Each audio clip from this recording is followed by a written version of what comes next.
Welcome to MG Shakes English Academy. विद्यार्थी मित्रांनो, मागच्या सेशनमध्ये आपण 65 पर्यंत रूल्स घेतले होते. या सेशनमध्ये आपण पुढील रूल बघणार आहोत. तर बघूयात रूल नंबर 66. तर या रूल नंबर 66 काय आहे ते बघूयात आपण. आयदर दोन्हींपैकी एक, एनीवन दोनपेक्षा अधिक त्यापैकी एक, नायदर दोन्हीपैकी एकही नाही, नन दोनपेक्षा जास्त परंतु त्यापैकी एकही नाही. आता लक्षात घ्या, आयदर आणि एनीवन हे काय आहेत, होकारार्थी आहेत. लक्षात घ्या, आयदर हा दोनसाठी वापरला जातो तर एनीवन दोनपेक्षा जास्तांसाठी वापरला जातो. ज्यावेळेस एनीवन ऑफ अशी रचना असते त्यावेळेस आपण एक असं गृहीत धरून पुढे एकवचनी क्रियापद भरत असतो. तसंच नायदर म्हणजे दोन्हीपैकी एक असा अर्थ असतो. नायदर हा दोन घटकांसाठी म्हणजे निगेटिव्हसाठी आपण गृहीत धरतो. नन दोनपेक्षा जास्तांसाठी आपण गृहीत धरतो. पण नन ऑफ अशी रचना असेल त्यावेळेस एकवचनी क्रियापद आपण गृहीत धरतो. तर विद्यार्थ्यांना लक्षात घ्या, यांच्या अर्थानुसार लक्षात घ्या आणि आयोग यांच्यावर कसे प्रश्न विचारतो ते देखील आपण बघूयात. नेक्स्ट बघा, neither of his 6 daughters looked after him. आता मी अगोदर तुम्हाला सांगितलं की नायदर हा फक्त दोन घटकांसाठीच वापरला जातो, पण इथे काय दिलं आहे, 6 daughters दिलं आहे. म्हणजे ते वाक्य व्याकरणदृष्ट्या चूक आहे. मग दोनपेक्षा जास्त घटक असतील आणि ते वाक्य निगेटिव्ह असेल तर नायदरच्या ऐवजी नन येतो. लक्षात घ्या, ठीक आहे. Neither of his 6 daughters looked after him हे वाक्य चूक आहे. कारण काय की नायदर ऑफ नंतर नायदर ऑफमध्ये दोन घटकांचा संबंध होतो. दोनपेक्षा जास्त असेल तर नन ऑफ असतो. लक्षात घ्या. मग याचं उत्तर कसं येईल correct, none of his 6 daughters looked after him. लक्षात आलं, नायदर ऑफ दोन घटकांसाठी, नन ऑफ दोनपेक्षा जास्त घटकांसाठी असतो. पुढे, either of this 4 friends, either of this 4 friends is naughty. आता आयदर हा देखील दोन घटकांसाठीच वापरला जातो, पण फरक एवढाच आहे, नायदर निगेटिव्हसाठी असतो तर आयदर हा पॉझिटिव्हसाठी असतो. लक्षात घ्या. मग आयदरच्या रचनेमध्ये दोन घटकांचा संबंध यायला पाहिजे, दोन व्यक्तींचाच यायला पाहिजे, पण इथे काय आलं आहे, 4 आलं आहे. म्हणजेच हे वाक्य व्याकरणदृष्ट्या काय आहे, व्याकरणदृष्ट्या चूक आहे. तर खरं वाक्य असेल, anyone of this 4 friends is naughty. आता एनीवन हा दोनपेक्षा जास्त घटकांसाठी वापरला जातो होकारार्थी वाक्य रचनेसाठी. तर हे वाक्य ग्रॅमॅटिकली करेक्ट आहे, वरचं चूक आहे. लक्षात घ्या. Either of this 2 pencils is black, बरोबर आहे. आता ह्या वाक्याकडे विशेष लक्ष द्या. Either of this 2 pencils is black, either ऑफची रचना आहे, बरोबर. त्याच्यानंतर either of this 2 pencils is black हे वाक्य 100% बरोबर आहे. जेव्हा वाक्याची सुरुवात either of, each of, anyone of अशी होते त्यावेळेस येणारं नाऊन हे अनेकवचनी असतं, परंतु क्रियापद मात्र काय असतं, एकवचनी असतं. तो क्रियापद जो येत असतो तो आयदर या घटकानुसार येत असतो, या कर्त्यानुसार येत असतो. म्हणजे हे वाक्य बरोबर आहे. चौथं वाक्य बघा, he is more intelligent than anyone of his 4 brothers. Anyone का आला, कारण इथे 4 भावांचा संबंध आहे. जर 2 राहिले असते तर इथे आयदर आला असता. एनीवन दोनपेक्षा जास्त, दिलेलं वाक्य होकारार्थी, वरचं वाक्य दोनचा संबंध आहे, होकारार्थी ते बरोबर आहे. तर या वाक्यात he is more intelligent than anyone of his 4 brothers 4 लोकांचा संबंध आहे, म्हणून हे वाक्य बरोबर आहे. हे वाक्य एकदा परत वाचा तुम्ही. ते आपण थोडं मागे जाऊयात. म्हणजे हे शब्द दिलेले आहेत कशासाठी ते वापरले जातात हा संदर्भ व्यवस्थित लक्षात घ्या. आणि ते वाचल्यानंतर पुढची जी वाक्य आहेत आपली ते आपण इथे सॉल्व केलेली आहेत. म्हणजेच तुम्हाला दिलेले आहेत एक्झाम्पल, ते करेक्ट कोणते आहेत, इनकरेक्ट कोणते आहेत तुम्हाला समजून देण्यात आलेलं आहे. आता आपण पुढचं बघूयात. नेक्स्ट आता बघा, आपण एरर याच्यात बघतोय. आपल्याला आता कळलं आहे either, neither, anyone, none. Either आणि एनीवन फरक लक्षात घ्या. आयदर दोनसाठी परत रिपीट करतो, आयदर दोनसाठी पॉझिटिव्ह, एनीवन दोनपेक्षा जास्तांसाठी पॉझिटिव्ह, नायदर दोन घटकांसाठी निगेटिव्ह, नन दोनपेक्षा जास्त घटक निगेटिव्ह. लक्षात आलं. आता याच्यात आपल्याला एरर शोधायची आहे. नायदरचा संबंध आला म्हणजे तिथं 2च यायला पाहिजे. जर 2पेक्षा जास्त आले तर वाक्य चूक. ननचा संबंध म्हटला, ननने वाक्य सुरू झालं तर तिथे 2पेक्षा जास्तच यायला पाहिजे निगेटिव्हमध्ये. लक्षात घ्या, ठीक आहे. नायदर ऑफ म्हणजे नायदर आला तर पुढे 2च यायला पाहिजे, या डोक्यात फिक्स ठेवायचं आपण. Neither of 3 candidates turn up for interview, neither of 3 candidates. Neither हा 2 घटकांसाठीच वापरला जातो, परंतु इथे काय दिलं आहे, 3 दिलं आहे, म्हणून हे वाक्य चुकलेलं आहे. तर कोणत्या सेक्शनमध्ये चुकलेलं आहे ते खाली आपण बघूयात आन्सर ऑप्शनमध्ये. नायदर ऑफमध्ये आहे का, नाही. 3 3 कॅन्डिडेट्स टर्न अप येथे मिस्टेक आहे. या 3च्या ऐवजी इथं काय पाहिजे होता, 2 पाहिजे होता, म्हणून हे वाक्य चुकलेलं आहे. लक्षात घ्या. ठीक आहे, म्हणजे कोणतं सेक्शन आहे हे चुकलेलं आहे. किती कोणतं, 3 कॅन्डिडेट्स टर्न अप, त्याच्याऐवजी 3च्या ऐवजी काय पाहिजे, 2 पाहिजे. लक्षात घ्या, कारण नायदर म्हटला, निगेटिव्ह वाक्य म्हटला तर त्याचा तिथे फक्त 2 घटकांचाच संबंध यायला हवा. नेक्स्ट पुढचं पुढे. आता याच्यात परत स्पॉट देणार आहे. Neither of the 5 accused, neither of the 5 accused. मी तुम्हाला सांगितलं नायदर म्हटलं तर 2 घटकांचा संबंध यायला पाहिजे. इथे किती आला, 5 आला, म्हणजे वाक्य चुकलं. Could be convicted, no error. आता बघा, नायदर ऑफ द हे बरोबर आहे, 5 अक्यूज्ड हे चुकलेलं आहे, कारण 5च्या ऐवजी काय पाहिजे, इथे 2 पाहिजे. ठीक आहे, किंवा आपण असंही म्हणू शकतो, हे नायदरचं वाक्य घेतलं तर आपण 2 ठिकाणी एरर करू शकतो. या नायदरच्या ऐवजी इथे काय पाहिजे, नन पाहिजे, असं पण बरोबर येऊ शकतं. जर नायदर आपण ठेवलं तर मिस्टेक किती येऊ शकते, लक्षात घ्या. ठीक आहे, हां, कुड बी कन्व्हिक्टेड. तर 2 पद्धतीने आपण याचं करेक्शन करू शकतो. जर इथे 5 असतील तर इथे काय येईल, नन येईल. लक्षात घ्या, मग हे बरोबर येईल. ठीक आहे, इथं चुकलेलं असेल. किंवा मागे आपण जर आलोत, येथे सुद्धा जर असं वाक्य असेल, नायदर ऑफ 3 कॅन्डिडेट्स, तर इथं आपण सुद्धा नन ऑफ असं म्हणू शकतो. किंवा येथे सुद्धा आपण करेक्शन करू शकतो, इथे आपण 2 म्हणू शकतो. जर आपल्याला नायदर घ्यायचं असेल तर 2 ठिकाणी आपण एरर फाइंड आउट करू शकतो. लक्षात घ्या, दोघी ठिकाणी आपल्याला एरर फाइंड आउट करता येईल. मग इथं कुठे, इथे आपण नन म्हणू शकतो. हे अंडरस्टँडिंगसाठी तुमचं आयोग तुम्हाला कसंही प्रश्न देऊ देत, मिस्टेक कुठे ते आपण बघायचं. ठीक आहे, 5चा म्हणजे 2पेक्षा जास्तांचा संबंध आला तर आपण मग काय इथे घेणार, नन. नायदरचा संबंध आला तो 2 घ्यायचं, लक्षात घ्या. ठीक आहे, पण 2पेक्षा जास्त असतील वाक्यात दिलेले तर मग नन करायचं, लक्षात घ्या. नेक्स्ट पुढे. आता याच्यात बघा, she was more talkative than either of her 3 sisters. आता 3 सिस्टर्सचा संबंध आहे, आयदर तर फक्त 2 घटकांसाठीच येतो. मग आयदरच्या ऐवजी वाक्यात काय पाहिजे, एनीवन, होकारार्थीसाठी. बरोबर आहे ना, आयदर हा 2 घटकांसाठीच येतो. 2पेक्षा जास्त घटक असतील, इथे 3 आहेत, तर काय पाहिजे, आयदरच्या ऐवजी काय तिथं एनीवन असं येईल. बघा मग, शी वॉज मोर टॉकेटिव्ह हे बरोबर आहे. दॅन आयदर ऑफ हे पण बरोबर आहे. हर 3 सिस्टर्स, सॉरी, दॅन आयदर ऑफच्या ऐवजी इथे काय पाहिजे, एनीवन ऑफ, म्हणजे इथे मिस्टेक आहे. हर 3 सिस्टर्स इथे काहीच नाही, मग मिस्टेक कुठे आली, आयदरच्या ऐवजी इथे काय पाहिजे, एनीवन पाहिजे. काय पाहिजे, एनीवन. लक्षात घ्या. परत, either for 2 person, neither for 2 person, anyone, more than 2 person, none, more than 2 person. आता यामध्ये होकारार्थी कोणते, नकारार्थी कोणते, ऑलरेडी मी तुम्हाला सांगितलेलं आहे. लक्षात घ्या, आयदर 2 घटकांसाठी होकारार्थी, नायदर 2 घटकांसाठी नकारार्थी, एनीवन 2पेक्षा जास्त घटकांसाठी, मग ते व्यक्ती, वस्तू, प्राणी, पदार्थ काही पण असो, 2पेक्षा जास्तांसाठी होकारार्थी, नन 2पेक्षा जास्त घटकांसाठी निगेटिव्ह. लक्षात घ्या. नेक्स्ट पुढे बघा. मग आता यामध्ये आपल्याला काय करायचं आहे, याच्यावरच आयोगाने प्रश्न विचारला आहे. ॲग्री 2018मध्ये बघा, ॲग्री 2018मध्ये आयोगाने प्रश्न विचारलेला आहे, ते बघूयात आपण. तर याच्यामध्ये बघा, देअर आर 2 रूम्स. अगोदर सूचना वाचूयात. Point out the correct sentences, point out the correct sentences म्हटलं आहे तिथे. हां, म्हणजे बरोबर आहे, एकापेक्षा जास्त सेंटेन्स तिथे असू शकतात, कारण इथे सूचनाच कशी दिलेली आहे, सेंटेन्सेस दिलेली आहे. बरोबर. देअर आर 2 रूम्स, 2चा संबंध आला म्हणजे पुढे आयदर यायला पाहिजे, लक्षात घ्या. You can select either of them, म्हणजे पहिलं वाक्य बरोबर लगेच येतं. मित्रांनो, मी तुम्हाला अर्लियर लेक्चरमध्ये सांगितलं, जर तुमचं माइंडसेट असेल कुठे काय येतं हे जर तुम्हाला माहीत असेल तर जास्त वेळ घालवायची गरज येत नाही. 36 सेकंदात काय 6 सेकंदात आवू शकतो. आता देअर आर 4 रूम्स, पुढे एनीवन यायला पाहिजे, आहे का, नाही, लक्षात घ्या. पुढे there are 2 rooms, you can select any of them. 2चा संबंध आला तर आयदर यायला पाहिजे, वाक्य चुकलं. बरोबर आहे की नाही, 2चा संबंध आला तर पुढे आयदर यायला पाहिजे. 4चा म्हटलं तर एनीवन यायला पाहिजे, बरोबर आहे की नाही, कारण वाक्य होकारार्थी आहे. देअर आर 4 रूम्स, 4 म्हटलं म्हणजे एनीवन यायला पाहिजे पुढे. You can select any of them, any of them म्हणा की एनीवन ऑफ देम म्हणा, चालतं, सारखे आहेत दोन्ही. ठीक आहे, तर लक्षात घ्या, हे पण बरोबर आहे. म्हणजे यामध्ये कोणतं बरोबर आहे, ए आणि डीच बरोबर आहे आपल्या नियमानुसार. बरोबर आहे, कारण 2चा संबंध जर आला तर आपण आयदर घेतो, म्हणजे पहिलं वाक्य बरोबर.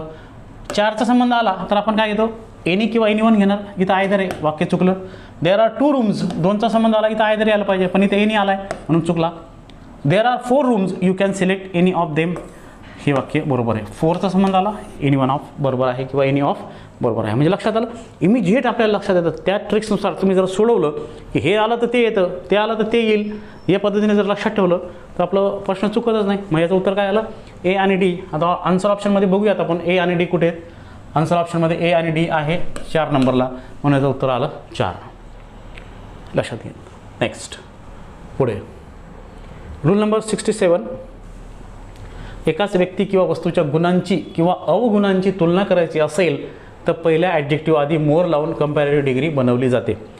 एकाच व्यक्तीच्या 2 गुणांबद्दल जेव्हा बोललं जातं त्यावेळेस आपण कंपॅरेटिव्ह डिग्रीमध्ये पहिला जो ॲडजेक्टिव्ह असतो त्याला मोर लावून दुसरा ॲडजेक्टिव्ह त्यानंतर पण पॉझिटिव्हच असतो. लक्षात घ्या, म्हणजे पॉझिटिव्ह फॉर्ममध्ये तो ॲडजेक्टिव्ह असतो.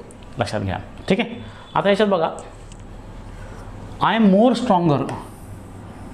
स्ट्रॉंगर अशी रचना असते.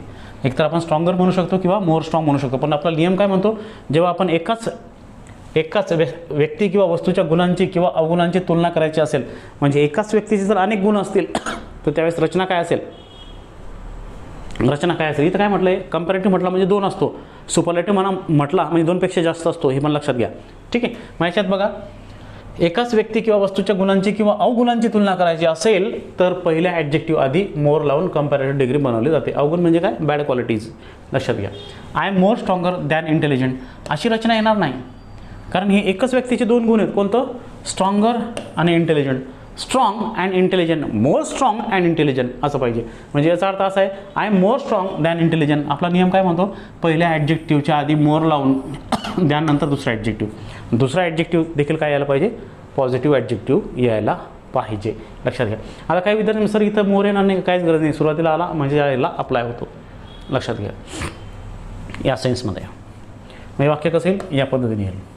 Anjali is better than brave. अंजलीचे 2 गुणांची तुलना आहे, कोणती, बेटर आणि ब्रेव. पण आता बेटर म्हणण्यापेक्षा तिथं काय येईल, असं म्हटलं जात नाही बरं का. जर असं म्हटलं Anjali is better than that girl, ते बरोबर आहे. Anjali is better than Sunita, हे वाक्य बरोबर आहे. पण अंजलीचे दोन्ही गुणांची तुलना कोणाशी होते, अंजलीशीच होते. म्हणजे हे अंजलीचे 2 गुण आहेत त्याबद्दलच आपण बोलत आहेत, दुसऱ्या व्यक्तीबरोबर आपण तुलना करत नाही. अंजलीच्याच 2 गुणांची ती तुलना आहे. ज्यावेळेस अशी रचना असेल त्यावेळेस काय, more plus positive adjective than plus positive adjective, हे लक्षात घ्या. मग बघा, Anjali is more good than brave. लक्षात घ्या, Anjali is more good than brave. म्हणजे मोर लावून आपल्याला काय करायचं आहे, दुसरा ॲडजेक्टिव्ह दॅनने जोडायचं आहे. लक्षात आलं. हा नियम बघा व्यवस्थित. नाही कळलं तर तुम्ही मला मेसेज किंवा फोन करू शकतात. लक्षात घ्या. झालं, एकदा वाचा ते व्यवस्थित. नेक्स्ट, या PPTs मिळतील तुम्हाला, डोंट वरी. नेक्स्ट पुढचं बघा. आता एरर याच्यामध्ये बघा, शी इज मोर वायझर दॅन ब्युटिफुल. म्हणजे एकाच मुलीच्या 2 गुणांची तुलना आहे. कोणती गुण, वायझर म्हणजे बुद्धिमान, ब्युटिफुल म्हणजे सुंदर. पण आपण काय म्हणतो, पहिलं ॲडजेक्टिव्हच्या आधी काय यायला पाहिजे, मोर यायला पाहिजे. पण तो वायझरचं तिथं काय होईल, फक्त मोर वाईज असं होईल. बरोबर आहे, नो एरर. आता इथं एरर कुठे आहे बघा, तुम्हाला लक्षात येईल. शी इज बरोबर आहे, मोर वाईज दॅन बरोबर, मोर वायझर दॅनच्या ऐवजी काय पाहिजे, इथं वायझरच्या ठिकाणी काय पाहिजे, फक्त मोर वाईज असं पाहिजे. ठीक आहे, कारण एकाच व्यक्तीच्या 2 गुणांची तुलना आहे, म्हणजे तिच्या 2 गुणांची तुलना आहे असं वर्णन असेल तर आपण मोर नंतर पॉझिटिव्ह ॲडजेक्टिव्ह ठेवून त्यानंतर परत पॉझिटिव्ह ॲडजेक्टिव्ह घेतो. लक्षात घ्या. मग शी इज मोर वायझर दॅनच्या ऐवजी काय, मोर वाईज दॅन ब्युटिफुल. इथे मिस्टेक आहे, लक्षात घ्या. परीक्षेत फिक्स लक्षात घ्या, कारण हे गोल्डन रूल्स इतके छान आहेत ना, याच्या बाहेर नाहीच काहीच. हे जर व्यवस्थित केलेत तुम्ही, ही आपण क्रॅश कोर्स म्हणून सुद्धा याला स्टडी करू शकतो. याला जर तुम्ही व्यवस्थित केलं तर परीक्षेत येणारे प्रश्न म्हणा किंवा काही पण म्हणा, सहज आपण लगेच इझिली सॉल्व्ह करू शकतो. लक्षात घ्या. Next, rule number 68. Rule number 68मध्ये बघा, जेव्हा नीड आणि डेअर सोबत नॉट वापरला जातो तेव्हा ते मॉडल व्हर्ब्स असतात. जेव्हा नीड नॉट, डेअर नॉट अशी रचना असते आणि त्यानंतर जर V1 असेल, पुढचं तुम्हाला सांगतो, need not, dare not plus V1 अशी रचना असेल तर तो काय असतो, मॉडल व्हर्ब असतो. ठीक आहे. आणि याच्यानंतर क्रियापदाचे पहिले रूप येते, सांगितलं मी तुम्हाला. त्याला कधीच SES, ING, to असे फॉर्म येत नाहीत, म्हणजे त्याला असे प्रत्यय लागत नाहीत. असं जर म्हटलं एकच लक्षात तुम्ही डेअर नॉट, नीड नॉट हे जर मॉडल व्हर्ब असतील तर याच्यानंतर नेहमी काय येईल V1 म्हणजे क्रियापदचं पहिलंच रूप येईल. ठीक आहे. हे जर म्हणजे हे दोन फॉर्ममध्ये असतात. हे सहाय्यकारी क्रियापद म्हणून सुद्धा काम करतात आणि मुख्य क्रियापद म्हणून सुद्धा काम करतात. सहाय्यकारी क्रियापद म्हणजेच मॉडल व्हर्ब ज्यावेळेस असतात त्यावेळेस त्यांचं फॉर्म स्ट्रक्चर असं असतं. ठीक आहे. मेन व्हर्बमध्ये ते काळानुसार बदलत असतात, पण मॉडल व्हर्बमध्ये मॉडल व्हर्ब चेंज होत नाहीत. कॅनचा कॅनच राहतो, लक्षात घ्या. अलग लक्षात. कॅनचा भूतकाळ करायचा असलं दुसरं होतं, अलग लक्षात, पण ते प्रत्येक फॉर्ममध्ये येतात. आता डेअर नॉट म्हणजे कॅनला तुम्ही कधी असं बघितलं का, कॅनला यस लागला कॅन्स असं झालं. सहाय्यकारी क्रियापद असताना नाऊनबद्दल बोलत नाही मी, कॅन्स म्हणजे अनेक कॅन्स, तो भाग वेगळा, पण त्याला एस प्रत्यय लागला का. किंवा आपण तुम्ही कधी बघितला विल, विलला विल्स प्रत्यय लागला, ती इच्छा वेगळा क्रियापद म्हणून सांगतोय मी. अलग लक्षात. तुम्ही शालला कधी बघितला का, शालला कधी यस लागला, शाल्स शॉल तो वेगळा, शाल तो शॉल वेगळा. शालला कधी यस लागलेला क्रियापद म्हणून बघितला का, नाही बघितला. लक्षात. म्हणजे त्याला काय लागणार नाही इथं, लक्षात घ्या. त्यांना SES ING किंवा असे फॉर्म येणार नाही. तुम्ही कधी असं बघितलं का, कॅन मुख्य क्रियापद, कॅन क्रियापद असताना त्याला कॅनिंग असं लागलं, असं बघितलं का कधी. विलला कधी विलिंग लागलं, विलिंग म्हणजे इच्छा होतो, तो भाग वेगळा, पण क्रियापद म्हणून त्याला कधी ING लागताना बघितलं का. नीडला कधी क्रियापद असताना, सहाय्यकारी क्रियापद असताना नीडिंग असं बघितलं का. बरं. ठीक. मुख्य क्रियापद असताना ते येऊ शकतात, अलग लक्षात. डेअरिंग येऊ शकतं, पण सहाय्यकारी क्रियापद म्हणजे मॉडल व्हर्ब असताना त्यांना कोणताच प्रत्यय येत नाहीत. आहे त्या फॉर्ममध्ये असतात, ते कोणत्याही कर्त्याबरोबर आहे त्या फॉर्ममध्येच ते येतात. ठीक आहे, लक्षात घ्या. आता she needs not to do it, आता याला यस लागायची गरज आहे का, याला यस लावायची गरज नाही, कारण हा सहाय्यकारी क्रियापद आहे. मुख्य क्रियापद असताना तो येऊ शकतो, आपण ते पुढे बघणार आहे. इथं सहाय्यकारी क्रियापद लावायची गरज नाही. इथं काय येईल मग, शी नीड नॉट टू इट हे असंच येईल, कारण नीड नॉट हा काय आहे, सहाय्यकारी क्रियापद आहे. अलग लक्षात. सहाय्यकारी क्रियापद असताना तो त्याला कोणतंच प्रत्यय येत नाही, ना यस येतो, ना यस येतो, ना ING येतो, ना ED येतो. अलग लक्षात.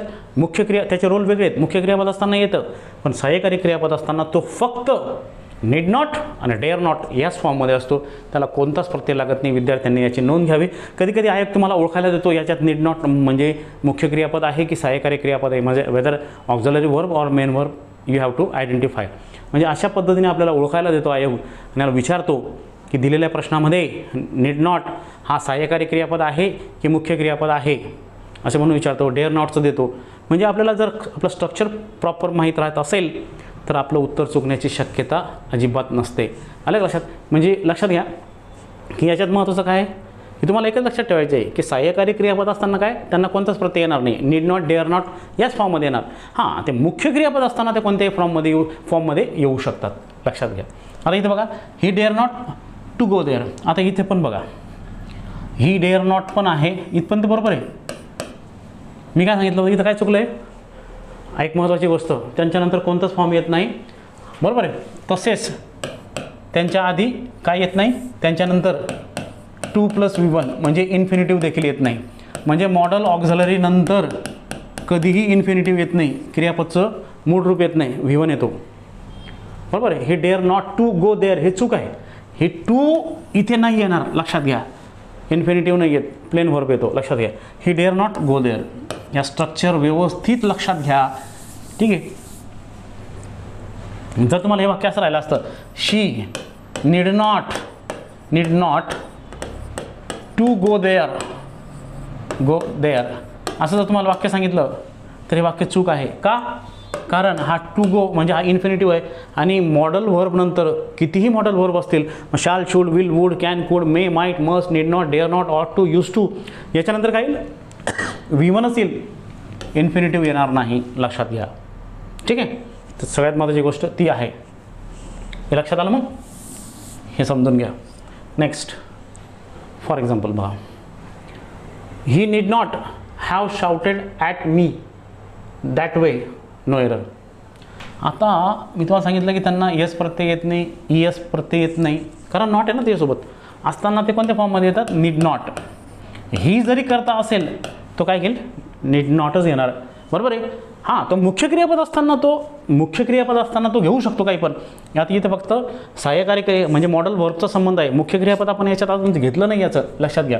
ही नीड नॉट असंच येणार आणि पुढे V1 येणार. ही याची फिक्स रचना आहे. केव्हा, सहाय्यकारी क्रियापद म्हणजेच मॉडल ऑक्झिलरी वर्ब असताना, मॉडल ऑक्झिलरी वर्ब, ऑक्झिलरी म्हणजे सहाय्य करणारे, अभिवृत्तीदर्शक सहाय्यकारी क्रियापदे असा त्याचा अर्थ आहे. ठीक आहे, म्हणजे हे पण काय करतात, हेल्प करतात मुख्य क्रियापदाला वाक्याचा अर्थ पूर्ण करण्यासाठी, म्हणून त्यांना सहाय्यकारी क्रियापदे म्हणतात. मॉडल ऑक्झिलरी देखील सहाय्यकारी क्रियापदेच असतात. बरोबर. आता इथं बघा, इथं नाही येणार, तिथं काय पाहिजे, फक्त नीड नॉट पाहिजे. मिस्टेक कुठे, मिस्टेक तुम्हाला इझिली सापडली असेल बघ. मिस्टेक ही पहिल्या सेक्शनमध्ये आहे. हे नीड नॉटच्या ऐवजी काय पाहिजे, फक्त नीड नॉट पाहिजे. लक्षात घ्या, इथे चूक आहे, बाकीचं सगळं बरोबर आहे. म्हणजे मी तुम्हाला सांगितलं ना, जर तुम्ही नियमावर प्रॉपर फोकस केला, आता एकदा तुम्हाला माहीत पडलं नीड नॉट असतो, नीड्स नॉट, नीडिंग नॉट, है ना, नीडेड नॉट अशी रचना नसते. ठीक आहे, सहाय्यकारी क्रियापद असताना म्हणजे मॉडेल असताना एवढं जरी लक्षात ठेवलं, डेअर नॉट असते, डेअर्स नॉट नसते, डेअर्ड नॉट नसते, डेअरिंग नॉट नसते.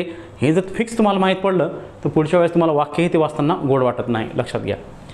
नेक्स्ट पुढे. आता याच्यात एरर आहे बघा, यामध्ये एरर बघा, you need not to work hard, you need to work hard but you need not to waste time on unimportant lesson. आता याच्यात दोन गोष्टी दिलेल्या आहेत बघा. एक नीड जो आहे ना, एक मेन वर्ब आहे आणि एक नीड मॉडल ऑक्झिलरी वर्ब म्हणजे सहाय्यकारी क्रियापद आहे.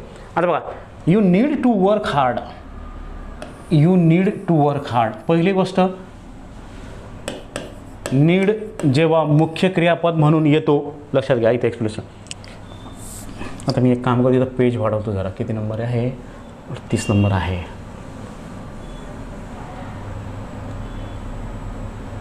ठीक आहे, तर याच्यात बघा,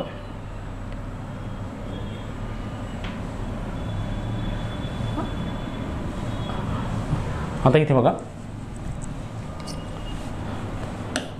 लक्षात घ्या, need not plus V1, need not, dare not plus V1 हे काय झालेत, मॉडल व्हर्ब झालेत. काय झालेत, मॉडल व्हर्ब. याचा नियम काय सांगितलं मी, की यांच्यानंतर यांना कधीच एस लागणार नाही, ES लागणार नाही, ING येणार नाही, प्लस याच्या पुढे इन्फिनिटिव्ह येणार नाही. हे सगळं यायचं आहे. बरोबर. या पद्धतीने याची रचना आहे एक मॉडल व्हर्ब म्हणून. हे लक्षात घ्या. ॲज अ मॉडल व्हर्ब म्हणून ह्या रचना येतील, म्हणजे ह्या गोष्टी त्याच्यासोबत येणार नाहीत. मॉडल व्हर्ब म्हणून. डन. मॉडल वर्ब म्हणून. ठीक आहे, मॉडल वर्ब म्हणून स्ट्रक्चर असंच येईल, या गोष्टी त्यासोबत येणार नाही, आल्या तर ते चुकीच्या आहेत. ठीक आहे, ओके. नंतर दुसरा भाग, ॲज अ मेन व्हर्ब असताना नीड आणि dare. As a main verb असताना लक्षात घ्या, हे कोणत्याही फॉर्ममध्ये येऊ शकतात. म्हणजे बघा, नीड्स जेव्हा करता SES IS नीड्स असेल, नीडेड असेल, बरोबर, विल नीड असेल, विल नीड असेल, बरोबर. परत डेअर्स असेल, डेअर्ड असेल, विल डेअर असेल. आणि महत्त्वाची गोष्ट, याच्यानंतर टू प्लस V1 रचना येते.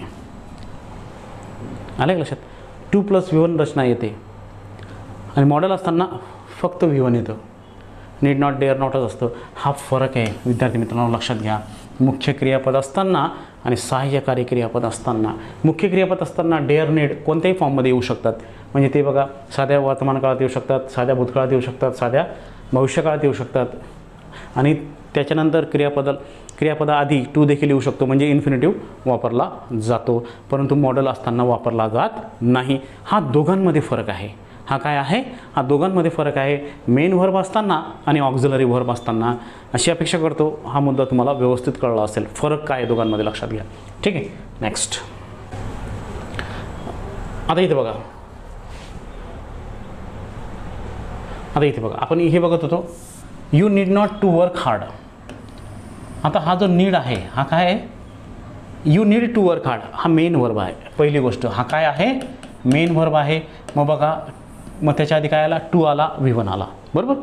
You need to work hard म्हणजे तुला कठीण परिश्रम करायची गरज आहे असं त्याचं. But you need not to need not हा काय आला, मॉडल ऑक्झिलरी वर्ब आला. मग याच्यानंतर टू नको यायला, फक्त V1च यायला पाहिजे.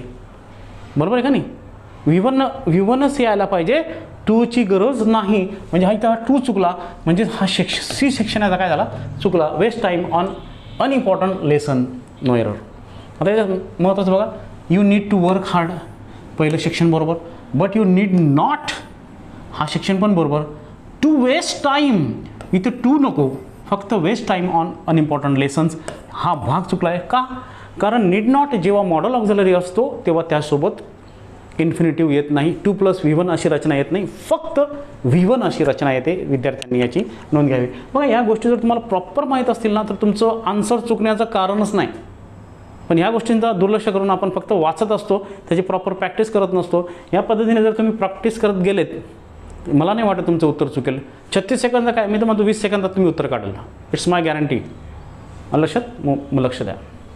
नेक्स्ट पुढे बघा. आता यामध्ये बघा पुढचं वाक्य बघा, Harish needs not come here as it is getting dark. Need not आहे, बरोबर आहे. मी काय सांगितलं तुम्हाला, जरी करता ही, शी, इट, राम, गोविंदा, सीता यापैकी काही जरी असेल, तृतीय पुरुषी एकवचनी, आणि डेअर आणि नीड जर मॉडल ऑक्झिलरी म्हणून येत असतील, तरी देखील त्याला एस प्रत्यय लागणार नाही. बरोबर, इथे काय आहे, लागलेला आहे. म्हणजे कुठे चुकलं आहे, हे एस प्रत्यय नको याला, एस प्रत्ययामुळे हे चुकलं आहे. Harish needs not come here as it is getting dark. लक्षात. आता मिस्टेक कुठे आहे, हरीश नीड्स नॉट, नीड्स नाही पाहिजे, फक्त इथे काय पाहिजे, नीड पाहिजे. आता पुढे पण मिस्टेक नाही, कारण इथं काय V1 आला, कम, टू कम राहिला असता, इथे देखील मिस्टेक आली असते. बरोबर आहे ना. बाकी मिस्टेक कुठे, मग फक्त या सेक्शनमध्ये आहे मिस्टेक, म्हणजे हे त्याचं उत्तर येईल. बाकीचे सगळे बरोबर आहेत, लक्षात घ्या. ठीक आहे, या गोष्टीवर विशेष लक्ष द्या. विद्यार्थी मित्रांनो, कसं होतं माहिती आहे का, बहुतेक वेळेस आपण ह्या नियमामध्ये कन्फ्यूज होतो. पण जो क्रायटेरिया मी तुम्हाला सांगितला तो कसा लक्षात ठेवायचा, या एररवर तुम्ही भरमसाठ पुस्तकं न वाचता फक्त हा परीक्षेला जाता जाता आपला हा, हे जरी golden rules of English grammar हा सेक्शन जरी व्यवस्थित केला तरी इनफ आहे तुम्हाला, लक्षात घ्या. नेक्स्ट पुढे, स्पॉट द एरर. आता यामध्ये काय, स्पॉट द एरर बघू. He dare not to go there, no error. आता डेअर नॉट टू, बरोबर आहे. नीड नॉट, डेअर नॉट नंतर टू येत नाही, इथं आला आहे टू, बरोबर आहे. म्हणजे कोणतं सेक्शन, बी सेक्शनमध्ये चूक आहे, नॉट पाहिजे, बरोबर आहे. पुढचं वाचायची गरजच नाही ना आपल्याला, एकदम माइंड सेट झालं तर, बरोबर. मग हे बरोबर आहे, हे चूक आहे, बरोबर आहे, लक्षात घ्या. नॉट टू नाही, ओनली नॉट पाहिजे तिथे, डेअर नॉट. लक्षात आलं, हे पाहिजे. नेक्स्ट, आता बघा यामध्ये कशावर प्रश्न विचारला आहे बघा. We dare not stand before her. आता क्वेश्चन मार्कचा हा प्रश्न आहे, आपलं क्वेश्चन टॅगचा हा प्रश्न आहे. असू देत, काही असोत, आपल्याला फक्त माइंड सेट व्हायला पाहिजेत. Which one of the following sentence is grammatically correct, करेक्टवर दिलं आहे. आता बघा, we dare not stand before her, बरोबर आहे. We dare not stand before her. आता डेअर नॉट म्हटला, बरोबर आहे, तर याच्यात बघा हे वाक्य डेअर नॉट, बरोबर आहे. म्हणजे वाक्य कसलं आहे, हे वाक्य कसलं आहे, हे वाक्य निगेटिव्ह आहे, बरोबर आहे. याचं उत्तर काय यायला पाहिजे, याचं उत्तर काय यायला पाहिजे, we dare not stand before her, काय यायला पाहिजे, याचं उत्तर यायला पाहिजे डेअर वी. काय यायला पाहिजे, डेअर वी. म्हणजे पहिलं चुकलं. दुसरं बघा, we dare not stand before her, are we नाही. We dare not stand before her, is she नाही, बरोबर आहे. We dare not stand before her, dare we. आलं का उत्तर, आलं. क्वेश्चन टॅग जर नकारार्थी असेल तर त्याचं उत्तर लिहिताना, दिलेलं वाक्य जर नकारार्थी असेल तर क्वेश्चन टॅग करताना त्याचं उत्तर होकारार्थी लिहितात.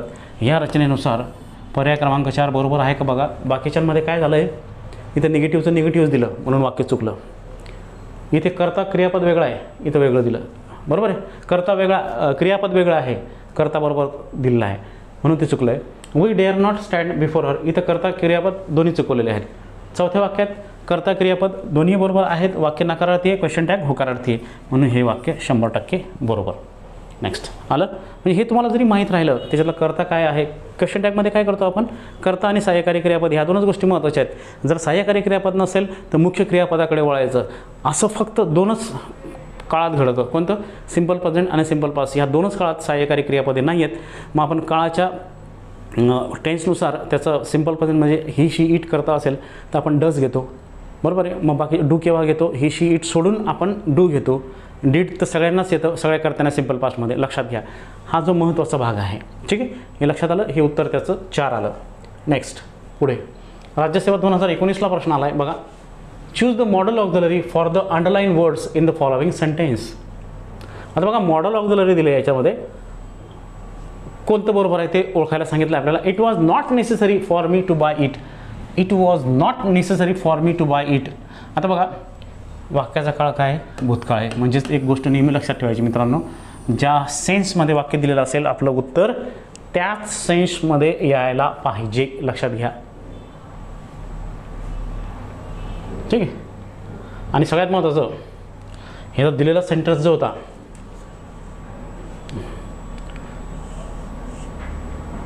आता यामध्ये आय डोंट, बघा काळानुसार जे नाही आहेत ते उडवू आपण, काळानुसार जे नाही आहेत ते उडवू, कारण वॉज आहे तर डोंट येणार नाही. फिनिश. आता राहिले कोणते, आय डिडंट यूज्ड हे पण येणार नाही. डिडंट यूज आणि इथं नेसेसरी म्हणजे नीड असा अर्थ असतो, बरोबर आहे. यूज्ड नाही येणार. मग आलं तुमचं उत्तर. कोणतं उत्तर आलं, I didn't need to buy it. I didn't need to buy it, लक्षात घ्या. आता ज्यावेळेस वाक्यात सहाय्यकारी क्रियापद आलेलं आहे तर म्हणजे ते काय झालं, यांनी सूचना दिलेली काय, कोणतं मॉडल ऑफ द मग डिडंट नंतर आपण काय घेतो, क्रियापदाचं मूळ रूप घेतो. म्हणजेच तो मुख्य क्रियापदाचा भाग आला खरं म्हटलं तर. डिडंट नीड, डोंट नीड अशी जर रचना असेल तर पुढे 2 + V1 अशी रचना येते, लक्षात घ्या. It is part of main verb. आलं का लक्षात.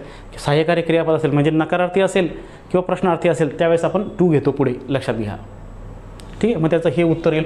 म्हणजे जर तुम्हाला माहीत नसेल पण कळतं आपल्याला पास्ट टेन्स आहे, हे दोन तर येणार नाहीत, आणि नेसेसरी म्हणजे गरजेचं म्हणजेच नीड, यूज टू येणार नाही, म्हणजे हे पण ऑटोमॅटिक त्याचं उत्तर तुम्हाला मिळालं. आणि केव्हा विचारला हा प्रश्न, राज्यसेवा 2019ला विचारलेला आहे. नेक्स्ट कंबाईन 2019ला कोणता प्रश्न विचार बघा. He dash dash not wear a neck tie if he doesn't want to indicate absence of compulsion the blank should best be filled by. आता याच्यामध्ये काय म्हणतं आहे, he dash dash not wear a neck tie if he doesn't want to it. जर त्याला ती necktie घालायची नसेल, त्याची इच्छा नसेल किंवा गरज नसेल तर त्याने ते घालू नये असा त्याचा अर्थ आहे. मग गरज या हिशोबाने कोणतं गेलो इथं सांगा बरं, जे लेस कंपल्शन दाखवतं. मे तर येणार नाही. मे ही कशासाठी, स्ट्रॉंग पॉसिबिलिटीसाठी येतं, परमिशनसाठी येतं. शूड सल्ला देण्यासाठी येतो, हे पण येणार नाही. डेअर हिंमत धाडस दर्शनासाठी येतं, बरोबर आहे. मग कोणतं येतं गरज हिशोबाने, he need not wear a neck tie. Need not आलं, पुढे V1 आलं बघा.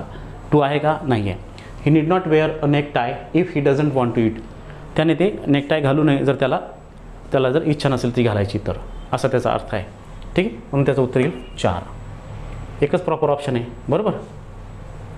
नेक्स्ट आता यामध्ये बघा रूल नंबर पुढचा बघा काय म्हणतो तो, ॲज व सो ॲजचा वापर तुलना करताना केला जातो. नियम काय म्हणतोय बघा, ॲज व सो ॲज वापरतो आपण, कुठे वापरतो ते बघूयात. ॲज ॲजचा वापर पॉझिटिव्ह किंवा निगेटिव्ह या दोन्ही वाक्यात केला जातो, परंतु सो ॲजचा वापर निगेटिव्ह सेंटेन्समध्ये होतो, पॉझिटिव्ह डिग्री. आता ज्यावेळेस तुलना समान असेल तर आपण ॲज ॲज वापरतो. तुलना डिफरंट असेल म्हणजे जेवढा राजेश हुशार आहे तेवढाच महेश हुशार आहे असं असेल तर ॲज ॲज.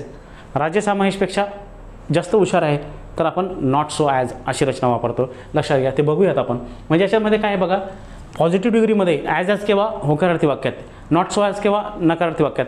कधी कधी हा नियम धाब्यावर ठेवून आयोगाने सुद्धा याच्यावर विपरीत प्रश्न दिलेत, याची उत्तरं दिलेत. नकारार्थी वाक्यात सुद्धा नॉट ॲज ॲज असं दिलेलं आहे, होकारार्थी वाक्यात सुद्धा सो ॲज असं दिलेलं आहे. पण आपला एक फिक्स नियम काय म्हणतो, होकारार्थी वाक्य असेल तर ॲज ॲज, नकारार्थी असेल तर नॉट सो ॲज, बरोबर. ते बघूयात आपण आता. He ran as faster as he कुड.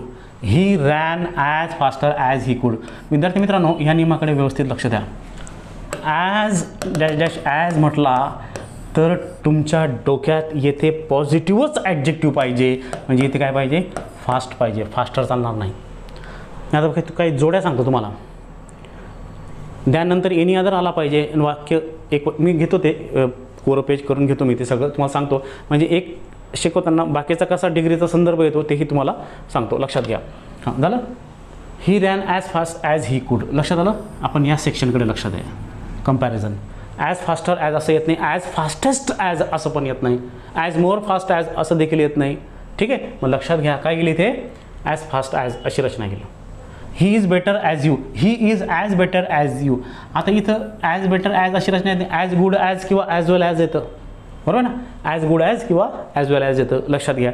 म्हणजे इथे काय पाहिजे, ॲज ॲजच्या रचनेत काय पाहिजे, ॲज ॲजच्या रचनेत पॉझिटिव्ह ॲडजेक्टिव्ह पाहिजे. मग तुम्हाला माहिती आहे का पॉझिटिव्हचा म्हणजे ॲडजेक्टिव्हचा फर्स्ट फॉर्म जो आपण म्हणतो गुड, फर्स्ट आहे, दुसरा बेटर, तिसरा आहे बेस्ट. आता याला आपण पहिला फॉर्म, दुसरा फॉर्म, तिसरा फॉर्म असं म्हणतो पॉझिटिव्ह ॲडजेक्टिव्ह.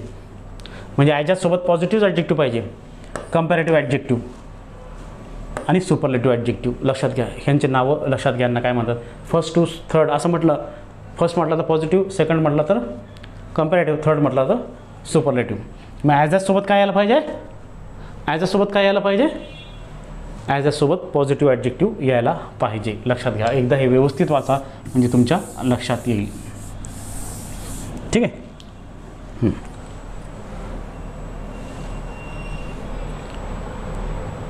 नेक्स्ट पुढे बघा. आता स्पॉट द एरर. याच्यामध्ये आपल्याला एरर शोधायची आहे. He walked as faster as he could so that he would not miss the train to work. आता इथं बघा, he walked as faster as, आपल्या पॉईंटवरच आपण लक्ष द्यायचं. ॲजचा नियम शिकतोय ना आपण, बरोबर आहे का नाही. ॲजचा नियम शिकतोय. He walked as faster as he could so that he would not miss the train to work hard. मग ॲज फास्टर ॲज ते कुठे येते बघूयात. ॲज फास्टर नाही, इथं काय पाहिजे, ॲज फास्ट पाहिजे. लक्षात घ्या. विद्यार्थी मित्रांनो, आयोगाची प्रश्न विचारण्याची पद्धती बदललेली आहे.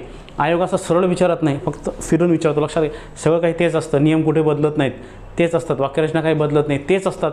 फक्त तुम्हाला काय अशा पद्धतीने विचारतात जेणेकरून तुम्ही कन्फ्यूज व्हावेत. बस हाच त्यांचा उद्देश असतो. तुम्हाला त्रास देणे हा त्यांचा उद्देश नसतो. फक्त त्या वेळेत त्या क्रायटेरियामध्ये तुम्ही बसतात का, तर तुम्ही अधिकारी होणारे असतात, तुम्ही अधिकारी लेवलला आहेत का, त्या अनुषंगाने त्याने तुम्हाला असं हे दिलेलं असतं. कारण तुमच्यासमोर अधिकारी बनल्यानंतर संकट येतातच की ती परिस्थिती तुम्ही कशी टॅकल कराल, यासाठीच असा हा सगळा अट्टाहास असतो. लक्षात घ्या. ठीक आहे.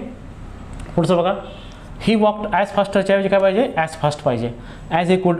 मग येथे चूक आहे, बाकीचे सगळे बरोबर आहेत. लक्षात घ्या. मी म्हणतो ना, माझं एकच म्हणणं असतं की तुम्ही पॉईंटवर लक्ष द्या. कशावर लक्ष द्या, पॉईंटवर लक्ष द्या. तुम्ही जर पॉईंटवर प्रॉपरली लक्ष दिलं, तुमचं वाक्य चुकण्याचं गॅरंटीच नाही, चुकूच शकत नाही. लक्षात घ्या. डन. नेक्स्ट पुढे स्पॉट द एरर. पुढे बघा. Hari is as taller as his brother, no error. As taller as नसतं, ॲज टॉल ॲज असतं. पॉझिटिव्ह ॲडजेक्टिव्ह असतो त्यामध्ये. लक्षात घ्या. अशी रचना यायला पाहिजे. येथे चुकले आहे. मग बघा कुठे मिस्टेक आहे.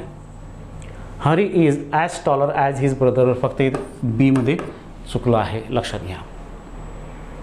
डन. नेक्स्ट पुढे. आता याच्यावर प्रश्न विचारला आहे बघा. Honey is sweeter than cane sugar. Sense असू द्या, डिग्री विचारली आहे आणि याचं काय विचारलं आहे, त्या ॲज ॲजच्या याच्यावर आपण घेतो आहे. ॲज पॉझिटिव्ह ॲडजेक्टिव्ह ॲज अशी जी रचना दिसेल ते तुमचं बरोबर. वाक्याचा काय अर्थ काय बघा. Honey is sweeter than cane sugar, म्हणजे मध हे ऊसापेक्षा गोड असतं. म्हणजे याचा अर्थ कसा आहे, ऊस हे मधा एवढं गोड नसतं, अशी दिशी वाक्यरचना दिसेल तुम्हाला. ते तुमचं उत्तर बरोबर आहे. Honey is as sweet as sugar cane. बघा, honey is sweeter than sugar cane, comparison आहे, म्हणजे याच्यापेक्षा ते जास्त आहे. म्हणजे मध हे ऊसापेक्षा गोड असते असा त्याचा अर्थ आहे. बरोबर. आता हनी is as sweet as cane sugar नाही, ही तुलना सारखी झाली. म्हणजे जेवढं हनी गोड आहे तेवढंच ऊस गोड आहे असं नाही. ठीक आहे. पुढे. Honey is so sweet as cane sugar, so sweet as cane. So sweet, so नंतर निगेटिव्ह रचना येते. लक्षात घ्या. ठीक आहे.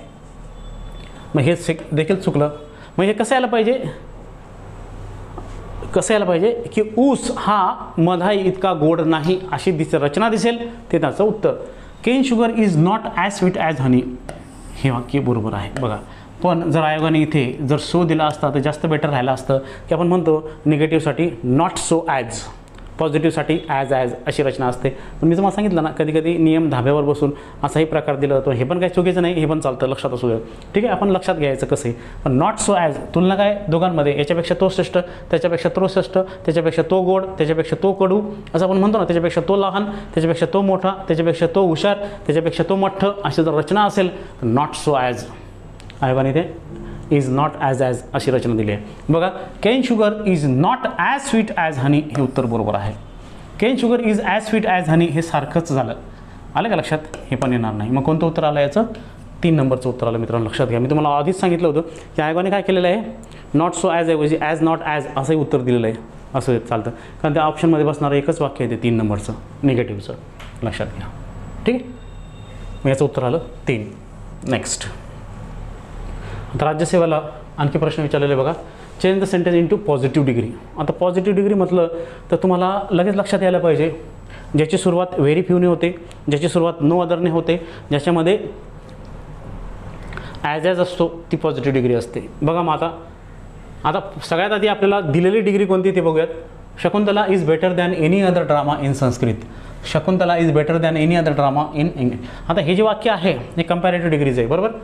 हे बघा, ER असला कंपॅरेटिव्ह, दॅन एनी अदर असला कंपॅरेटिव्ह, दॅन एनी अदर नंतर, दॅन नंतर एनी अदर यायलाच पाहिजे. दॅन नंतर जर नुसता एनी असेल तरी वाक्य चुकतं. आणि दॅन एनी अदर नंतर येणारं नाम नेहमी एकवचनी असतं.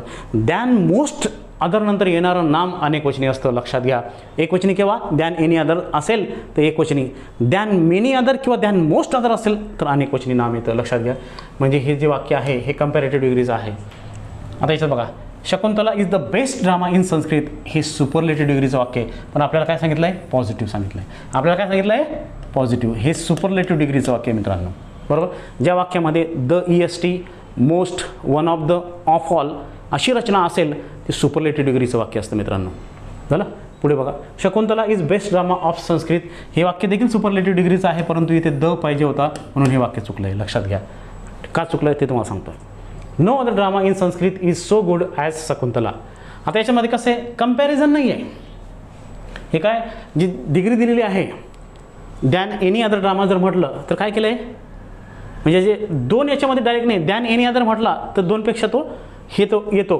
म्हणजे यामध्ये कशी तुलना कशी आहे की दॅन एनी अदर, बरोबर. आता यामध्ये बघूयात, no other drama in Sanskrit is so good as Shakuntala, किंवा no other drama in Sanskrit is as good as Shakuntala असंही आपण म्हणू शकतो. पण हे सो गुड ॲज असं दिलं आहे. इथे जर ॲज राहिला असता तर हे जास्त बेटर राहिलं असतं. हे उत्तर त्याचं बरोबर आहे. No other drama in Sanskrit is as good as Shakuntala. Shakuntala is better than any other drama in Sanskrit. Shakuntala is the best drama in Sanskrit असा त्याचा अर्थ आहे, बरोबर आहे. मग विद्यार्थी मित्रांनो, 3 नंबरचं उत्तर त्याचं ॲक्युरेट आहे. इथे सो ॲज त्याऐवजी ॲज राहिला असता तर बेटर आहे. सो ॲज देखील वापरतात, लक्षात घ्या. आपण म्हटलं आहे नो अदर, वाक्य निगेटिव्ह आहे, काय असं कर, no other drama in Sanskrit is so good किंवा ॲज गुड ॲज, दोन्ही रचना इथे चालतात, लक्षात घ्या. मग तिसरं वाक्य बरोबर आहे. No other drama, no other नंतर लक्षात घ्या, नो अदर नंतर नेहमी एकवचनी नाम येतं. इथं अनेकवचनी आलं आहे म्हणून चुकलं आहे, लक्षात घ्या. म्हणजे हा एररचा पार्ट आहे. आणि व्हेरी फ्यू नंतर नेहमी अनेकवचनी नाम येतं. व्हेरी फ्यू ड्रामाज असं राहिला असतं तर बरोबर आहे. म्हणजे इथं म्हणजे इथेशी सुसंगत नाही आहे. व्हेरी फ्यू नंतर नेहमी अनेकवचनी नाम येतं आणि नो अदर नंतर नेहमी एकवचनी नाम येतं, लक्षात घ्या. हे वाक्य चुकलेलं आहे, पुढे वाचायची गरज नाही. मग ह्या राज्यसेवा 2016च्या प्रश्नामध्ये जो डिग्रीवर पॉझिटिव्ह डिग्रीवर प्रश्न विचारला होता त्याचं उत्तर फक्त 3 बरोबर आहे, फक्त 3. आलं लक्षात. नेक्स्ट, आता यामध्ये बघा, क्लर्क टायपिस्टला प्रश्न विचारलेला आहे. तो प्रश्न काय बघा, do as per the instruction given in the bracket. She is the best girl in the school. The best म्हटला तर हा सुपरलेटिव्ह आहे. जिथे द आणि EST असेल तो सुपरलेटिव्ह डिग्री असतो. त्यांनी काय सांगितलं, positive degree. She is the best girl in the school, best girl superlative. No other girl is as good as she is in the school असं असेल ते वाक्य बरोबर आहे. किंवा no other girl in the school is as good as she is आहे इथं दिलेलं बघा. कुठे नो सुरुवात कशाने होईल, जेव्हा वाक्यात विदाऊट वन ऑफ द असतं तेव्हा पॉझिटिव्ह डिग्रीची सुरुवात नो अदरने करतात. जेव्हा वाक्यात वन ऑफ द ने सुपरलेटिव्ह डिग्री सुरू होत असेल तेव्हा पॉझिटिव्ह डिग्रीची सुरुवात व्हेरी फ्यूने करतात, बरोबर. तर बघा मग याच्यात she is the best girl in the school. आता याच्यात वन ऑफ द नाही आहे म्हणजे नो अदरने सुरुवात होईल, बरोबर ना. बघा मग पहिलं no other girl in the school is as good as she is. बघा इथे बरोबर ॲज झालं, हे बरोबर दिलं आहे, बरं हे पहिलं वाक्य बरोबर आहे. She is the only good girl in the school, हा डिग्रीचा सेन्स नाही आहे, लक्षात घ्या. In the school only she is the good girl, डिग्रीचा सेन्स नाही, डिग्रीचा सेन्स नाही. शी इज डिग्रीचा सेन्स कुठे फक्त इथे दिलेलं वाक्य हे सुपरलेटिव्ह डिग्रीचं होतं.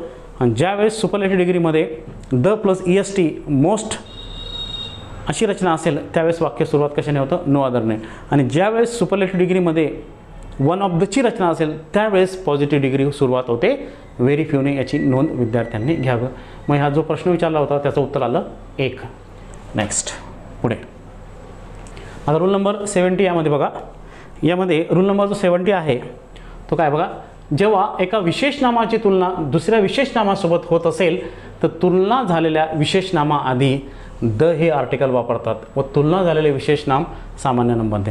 म्हणजे जेव्हा आपण एका विशेष नामाची तुलना दुसऱ्या विशेष नामासोबत करतो आणि ज्याच्याशी तुलना करतो ते विशेष नाम न राहता सामान्य नाम बनते. जसं आपण म्हणतो काय म्हणतो बघा, मँचेस्टर इज द आपण काय म्हणतो, England is the Manchester of India असं म्हणतो. England is the Manchester of India असं आपण म्हणतो. तसं आपण म्हणतो काय,